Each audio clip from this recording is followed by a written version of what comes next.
This is Mars, a frozen, dusty relic orbiting quietly in the vast emptiness of our solar system.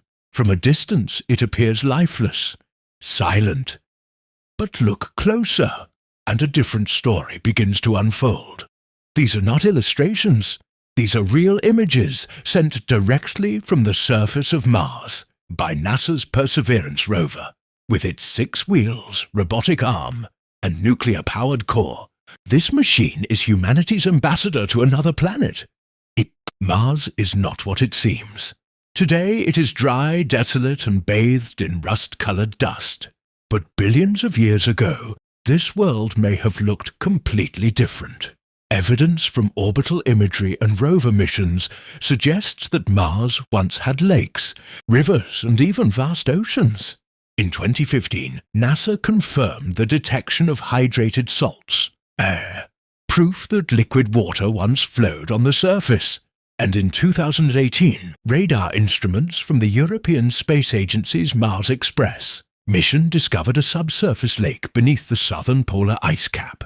Crater formations like Jezero, where Perseverance is currently exploring, show clear signs of ancient river deltas, built by the slow layering of silt and clay. These are the very spots scientists believe may preserve organic molecules, the chemical signatures of ancient life. The search for life on Mars isn't about aliens with antennas.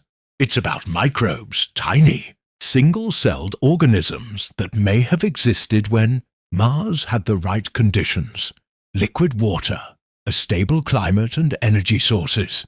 Perseverance carries with it a suite of scientific tools: PIXL, an X-ray fluorescence spectrometer; Sherlock, a scanning camera that detects biosignatures; and MOXIE, an experiment that creates oxygen from the Martian atmosphere. This is the first mission in history designed to collect and eventually return samples from another planet. These rocks, drilled by the rover's arm and sealed in titanium tubes, may be returned to Earth in the 2030s. A journey that could change everything we know about biology, life, and our place in the universe. Mars had a promising start.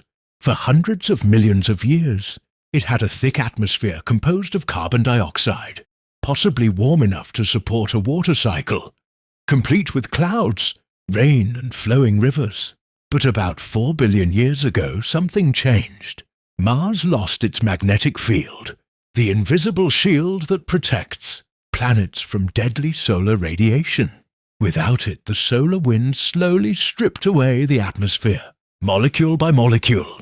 Temperatures plummeted, the water froze or evaporated, and life, if it ever took hold, vanished, or was buried deep beneath the surface, waiting to be found. That red color we see, it's rust. Mars is covered in iron oxide, giving it the nickname the Red Planet. The dust is so fine it can float in the air for months and cover the entire planet in global dust storms that last for weeks.